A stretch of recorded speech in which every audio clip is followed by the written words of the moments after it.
Endrika ilay Andriamanitra tsy hita. Endrika ilay Andriamanitra tsy hita, izany no anasako anao amin'ity maraina ity mba haharitra hatramin'ny farany.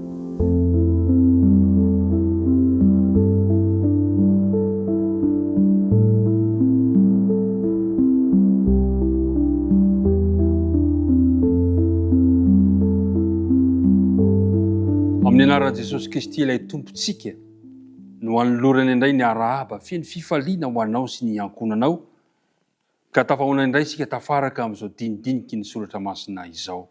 Mino aho fa efa eny am-pelantananao ny taridalana, eny am-pelantananao ihany koa ny baiboly, ka dia hoy izay hoe ny fiadanan'ny tompony ho aminao sy ny ankohonanao. Andeha ry hiaraka hivavaka isika raha nomboka izany dinika izany. Andriamanitra ray io, misaotra indrindra tamin'ny fitantananao anay, ka tafaraka soma tsara eto indray izahay amin'izao ora izao. Tsy herinay natanjakay fa noho ny fitiavanao anay. Mamela ny heloka sy ny tsy fahatanterahana rehetra, ary aoka ny fanenao masina no hitarika anay, ka tonga ny dinika hitondra soso fitahiana ho an'ny tsirairay avy, noho ny amin'ny anaran'i Jesosy. Amen. Endrika ilay Andriamanitra tsy hita. Toy ny mazatra dia misy andina atao tadidiana izay rahantsika manao. Ao amin'ny Kolosiana toko voalohany, ka manomboka amin'ny andininy 5:10 ka hatramin'ny 7:10 somary lavalava izy.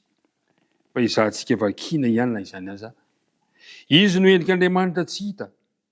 Ny lahy alohan'izao zavatra ary rehetra izao. Fa tao aminy no nahariana ny zavatra rehetra any an-danitra sy ety ambony tany, dia ny hita sy ny tsy hita, na fiandrianana, na fanjakana, na fanapahana, na fahefana. Izy no nahariana ny zavatra rehetra sady ho azy izany. Ary izy no talohany zavatra rehetra sady ao aminy no aretany zavatra rehetra. Lavalava izy kanefa dia zava-dehibe amin'ny terinandro ity, izany ity andina atao tadidiana izany. Ry mpiara-midinika namana, raha manoloana fitaratra ianao ka mijery ny endrikao, mijery saratra dia hitanao io ny endrikao, saingy lehilavany, ny sakany, le sary fisaka iny ihany no hitanao. Ny lafin'ny sasany indray dia manao sary sokotra anankiray izy, manome sary mazava kokoa, nefa tsy mbola mahatoraka le tena izy, tsy tena maneho anao izy na dia atao hoe sary sokotra hita vatana io aza, satria io indray dia tsy miaina, tsy mihetsika. Ny baiboly dia manome hevitra midadasika ny amin'ity atao hoe endrika na sary ity. Ao amin'ny Genesisy toko voalohany, ao amin'ny Genesisy toko voalohany ahitantsika teny manambarina amin'izany endrika izany. Amin'ny Genesisy toko voalohany ka manomboka amin'ny andininy 9:20 sy 7:20 ny vaky teny manao hoe: ary Andriamanitra nanao hoe andeha isika amorona olona tahaka ny endritsika, araka ny tarehintsika, ary aoka izy hanjaka amin'ny zavazan-drano amin'ny ranomasina sy ny voromanidina sy ny biby fiomby sy ny tany rehetra, ary ny biby rehetra izay mandady na mikisaka amin'ny tany. Ary Andriamanitra nahary ny olona tahaka ny endriny, tahaka ny endrika Andriamanitra no namoronany azy, lahy sy vavy no namoronany azy. Noforonina araka ny endrika Andriamanitra izaho sy ianao. Ao amin'ny Genesisy toko 5 ka ny andininy 7 dia zao indray voalaza le teny, hoy izy hoe: ary rehefa 300 taona ny andro nen'ny Adama, dia niteraka tahaka ny tarehiny izy araka ny endriny. Niteraka araka ny endriny i Adama. Ry mpiara-midinika namana, no ariana hanana fitoviana be amin'Andriamanitra araka izay tratra ny olombelona, ara-batana, ara-panahy, ara-pifandraisana, no ariana saingy nampalahelo nosimbain'ny fahotana izany. Kanefa na dia nosimbain'ny fahotana aza, dia tamin'ny alalan'i Jesosy Kristy indray dia azontsika atao indray no mahita ilay endrika Andriamanitra tsy hita maso. Ao ny voalaza ao amin'ny Kolosiana toko voalohany ka ny andininy 10:10 tapany voalohany. Hoy ny voalazan'ny Paoly amin'ny Kolosiana: izy no endrika Andriamanitra tsy hita. Le hoe izy Jesosy io. Amin'ny alalan'i Jesosy zany dia azo antsika atao indray ny mahita ilay Andriamanitra tsy hita maso. satria moa Jesosy eo filazantsara ny Matio filazantsara ny Jaona toko fahavatra ambin'ny folo andiny fahasivy manao hoe izay nahita dia nahita ny ray. Ry mpiara-midinika namana, Jesosy tokoa no fahatanterahany endrik'Andriamanitra hitan'ny masontsika tsirairay avy. Zao no voalaza ao amin'ny bokin'ny filazantsarany Jaona.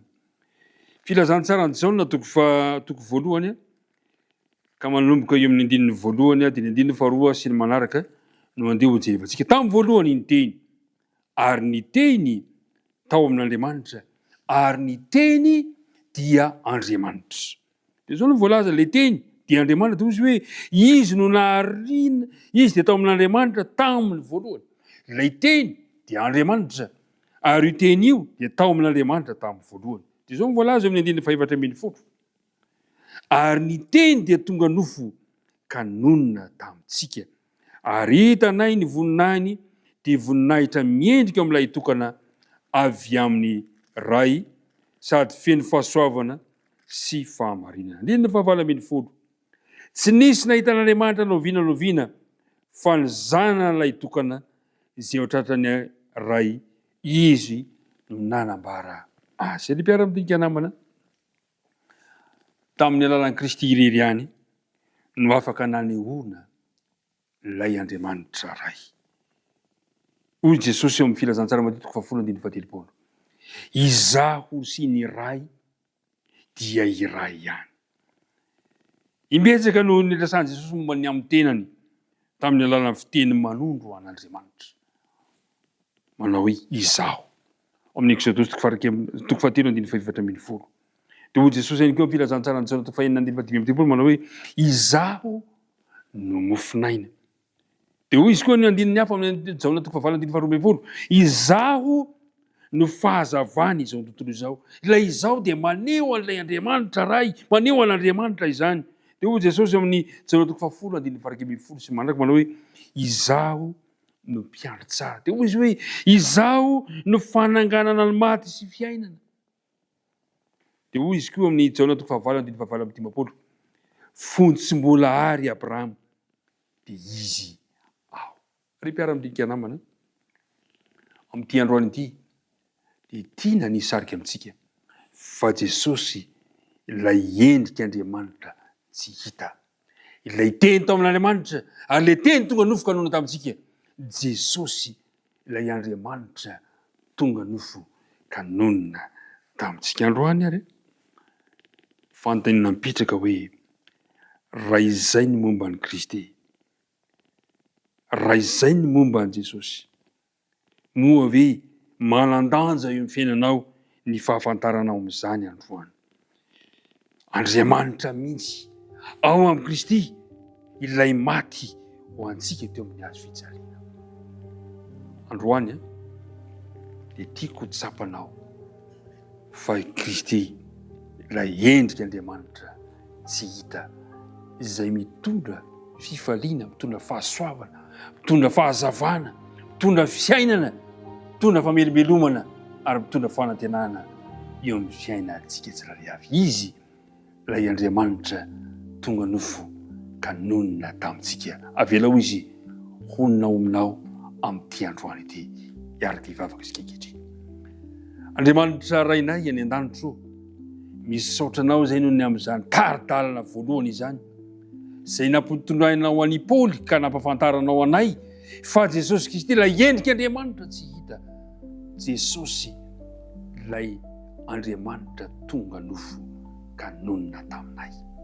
Nirinay za Tompo dia mba tomoera monena aty amin'ny fiainanay ianao androany. Aza vela andeha irery zahay fa miaraha lalana aminay. Tonononay ny vavaka amin'ny anaran'i Jesosy. Amen.